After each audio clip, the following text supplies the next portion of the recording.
Taksiyle geldik Türk seferine. Ulan kapıdan içeri bizi koymaz da siz Rusya'dan geldiniz. Burada kapıdan içeri. Ya biz Rusya'dan geldik ama Rus değilik ya.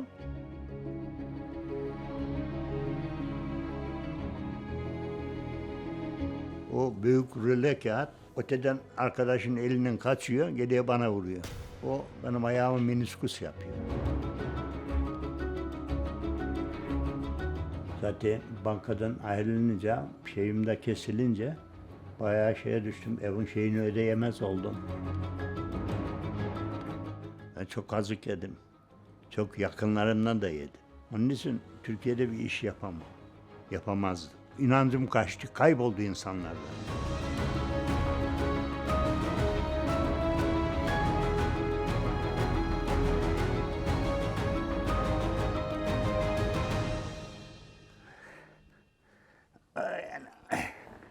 İhtiyarlık maskaratmış ya. Ben Selahattin Ay-Yıldız, 52 senedir Amerika'da yaşıyorum. 86 yaşındayım. Uzatmalara oynuyoruz. Bahçe şeydir, fakat buraya bir türlü doğru düz çimen yapamadım. Ha böyle uyuzlu bir şey oldu. Anladın mı? Bunlar incir ağacıdır. İnce incir ama çok güzel. Hem tatlı hem güzel reçel yapmak için. Şurada büyük incirler vardı. Onları kestim. Al kulübeyi yaptık oraya. Günler hep meşgul geçti şimdiye kadar. Bu ayağım böyle oluncaya kadar. Ondan evvel gayet iyiydim. Her tarafa çalışıyordum. Boş zamanımız olmazdı. Benim şey olarak işim vardı. O işin haricinde başka işlere ekstra çalışırdım. Zengin bir ailenin çocuğu değiliz. Benim babam tek bir kişi çalışırdı. Hızarcıydı. 9 kişiyi bakardı. Evde 9 kişiydik. Memleket Rize. Rize Kalkandere Dulgerli köyü. Babamla aram çok iyiydi. Allah rahmet etsin gani gani.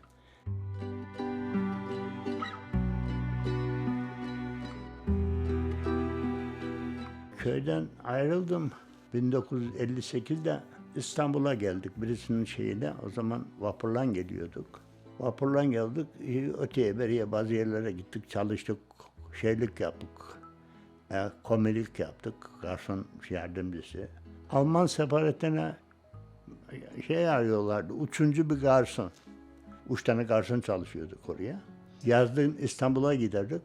Kışın Ankara'ya. Orada çalışırken benim askerlik zamanı geldi. Gittim patronlara dedim ben askere gideceğim.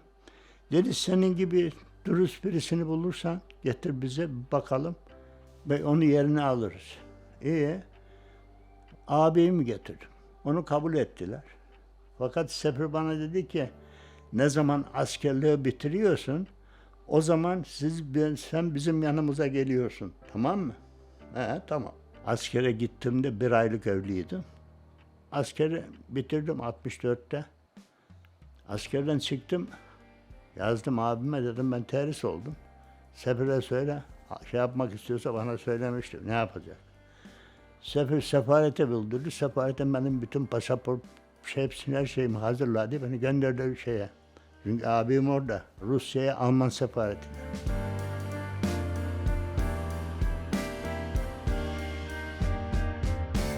Gittim Rusya'ya. Ben oraya çalıştım. Biraz daha çalıştım. Türk sefaretine geçtiğim vakit hanımı oraya aldırmak için ben gittim oraya çocuğumu da.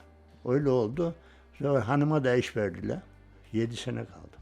Bunun 4 senesi Türk sefaretine kaldım. 3 senesi Alman sefaretine. Sonra kız oldu aşağı yukarı 8-9 yaşında. Orada ben çıkmak istedim. Hollanda sefaretine Türkiye'den tanışıyordum seferde karısında. Karısı zaten Türkçe konuşuyordu. Ayşe'sini de tanıyordum şeyinde. Rusya'ya onlar gelmişler. Rusya'dan duydum onlar dışarı gidecekler başka bir memlekette. Ama nereye gideceklerini kendileri de bilmiyor. Ben öyle haber aldım. Gittim seferin hanımıyla konuştum. Dedim ona hanımefendi ben siz nereye giderseniz ben sizinle gelmek istiyorum kabul ederseniz. Dedi ben bir düşüneyim. O arada benim abim benim üzerime vurdu. Tamam mı? Dedi Selahattin'i alıyorsunuz ama ben de gelmek istiyorum. Hangimizi beğenirsen. O şey dedi, ben o zaman aşçıma bir sorayım. Çünkü aşçı ikimizden de çalışmış. O aşçı gitti dedi, ona dedi, Hızır'ı alırsanız ben sizinle gelmem. Fakat Selahattin'i beraber alırsanız nereye giderseniz gelirim dedi İstanbul'a. İşte ben gittim Türkiye'ye, izin aldım. Oradan işte 1970'te buraya geldim.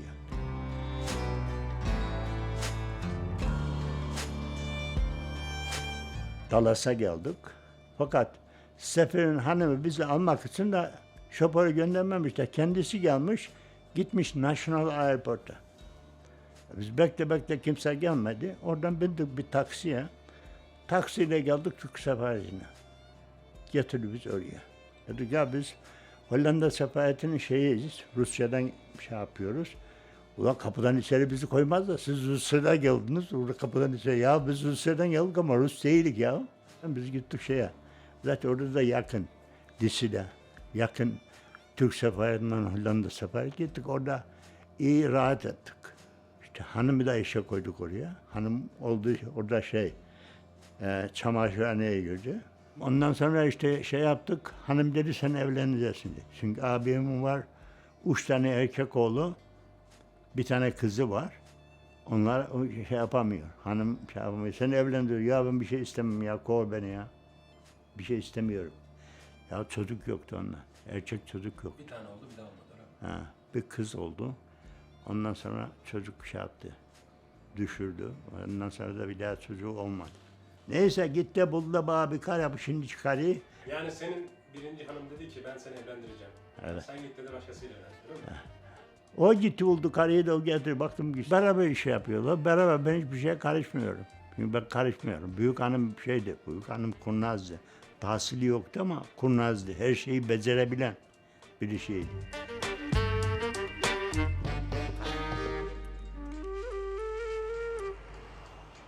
3 tane torunum burada evde var.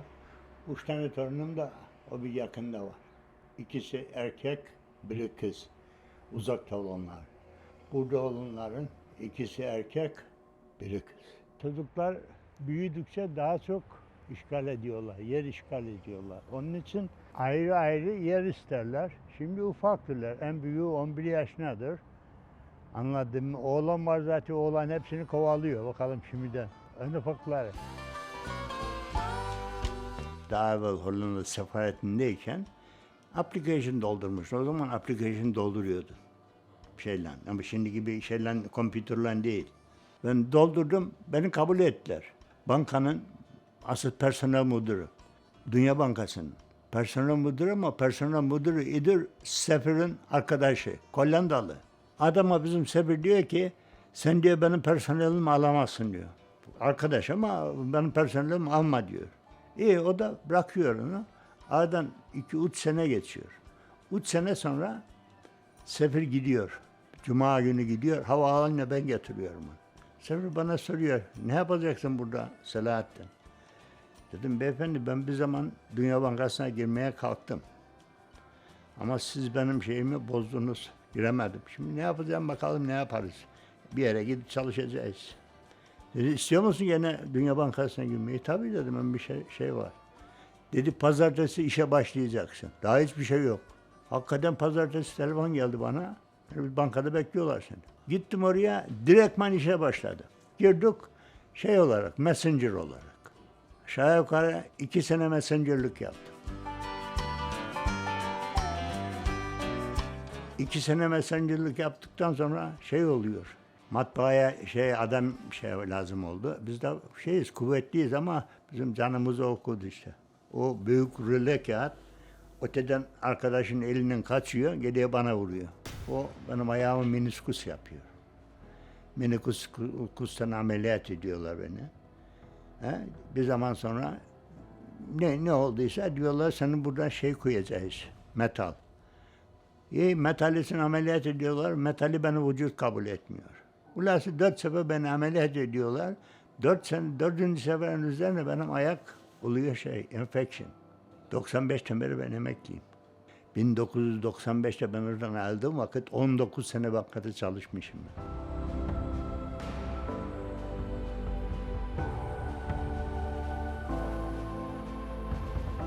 2 oğlum, 2 kızım var. O aradan günler ben zaten çocuklar hiç görmüyordum ki. Çocuklar geliyorsun, sabahleyin kalkıyorsun, bir kitap basılacak, 20.000 tane şey basıyorsun. Öyle kolay bir şey değil yani.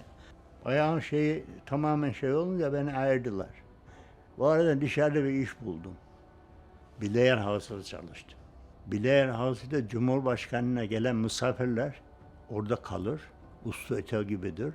Altı yemekhanesidir. O yemekhaneye garson olarak çalıştım. Orada çalıştığımda şimdi $300 para alıyorum ayda. Bu Japon Başbakanı Amerika'yı ziyaret ettiği vakit Beyaz Saray'da onun şerefine verilen yemekte çekilmiş olan bir resim. Amerika'da unutamadığım bir anı var bir tane. Ne zaman green card alacaktım. Gittik kağıt geldi bize. Gittik oraya birkaç tane soru sordular bana. Sorunun üzerine de benim elimde anahtarlık vardı. Onlarla böyle oynuyordum ben. Sordu bana Mississippi, bunu yazacaksın. Dedim aşağı yukarı dünyanın en büyük uzun nehri dedim Mississippi. Onu dedik yaptık. Dedi yaz bakayım onu. Yazamadım. Şu bendeydi. O zaman da bu oradaydı. Cumhurbaşkanıydı bu adam. Bu masanın üzerine böyle düştü, geldi üzerine. Dedi ya sen bu resim seninle bunun adamın ne işi var? Dedim ya ben orada çalışıyorum dedim Dedi söylesene kardeşim dedi ya. Sana ne lazım Mississippi ben sana soruyorum dedi. Sonra herif yapmadan döndü yaptı beni çağırdı tekrar imzaladı. Sticker var aldım green card'ını.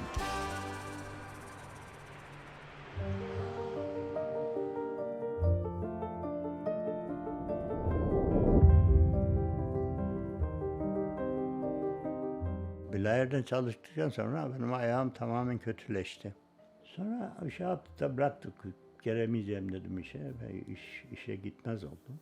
Zaten bankadan ayrılınca, de kesilince bayağı düştüm. Evin ödeyemez oldum. İşte o aradan kız evlendik. İşte bu bir rahatlık oldu bana. Bana yardımcı oldular. Şimdi verdim onlara. Ya burada doktora gittim. 4 tane doktora bu kolektif şirket biliyor musun? Öyle bir tane doktor değil, içeride bir sürü doktor var.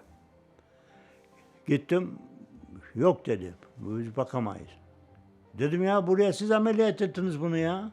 Bakamayız dedi, olmuş, enfeksiyon olmuş. Enfektemizi anlamayız. Öbürüne gittim, kaç doktora gitsem aynı şeyi yaptı bana.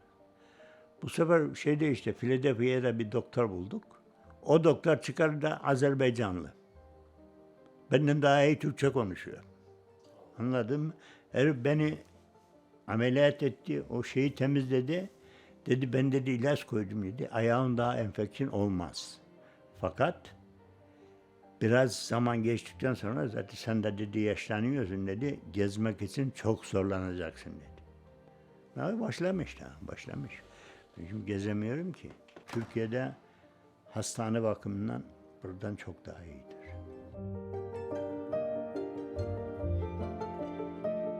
Gelmeseydim iyi olmazdı. Çünkü şimdiki variyetim olmazdı. Yapamazdım.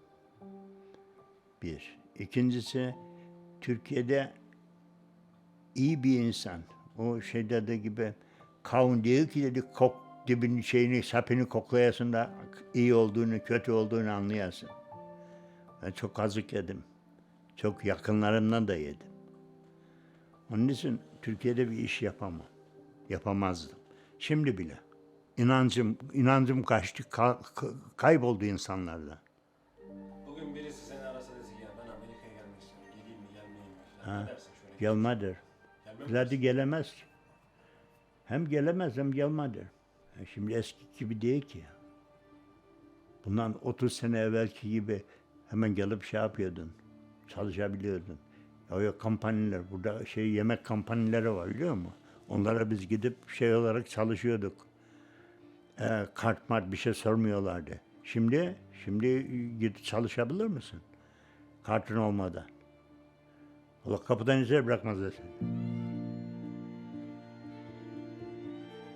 Beni Amerika'ya bağlayan hiçbir şey yok. Türkiye'ye dönecektim bu sene. Türkiye'den bir şey çıkardılar. O Türkiye'de araziler bir taksim olma şeyi oldu. Bir tane baba evi var bizim doğduğumuz ev. Ben abime şey yaptım, telefon ettim, sordum ona, dedim böyle böyle gelmişler. Dedi hiçbir şeye karışma dedi, ben geliyorum yoldayım. İyi. O gelmiş, tamam mı? Evlere dokunmadı ama güneyde olan arazileri hepsini tapu etti üzerine. Sahtekarlığa bak. 40 sene evvelki yapılan eve dışarıda merdiven yapıyor, üst katı benim olacak diyor. Ya bu evin parasını ben verdim kardeşim ya. Bu benim abim ha. Benden büyüğüm. İnsanlık bitti. Allah insanlara sabır versin.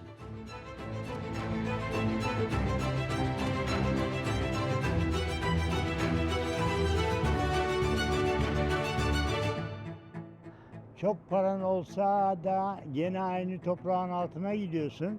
Bir şeyler, bir 2 metre beyaz kefinle. Başka bir şey yok ya.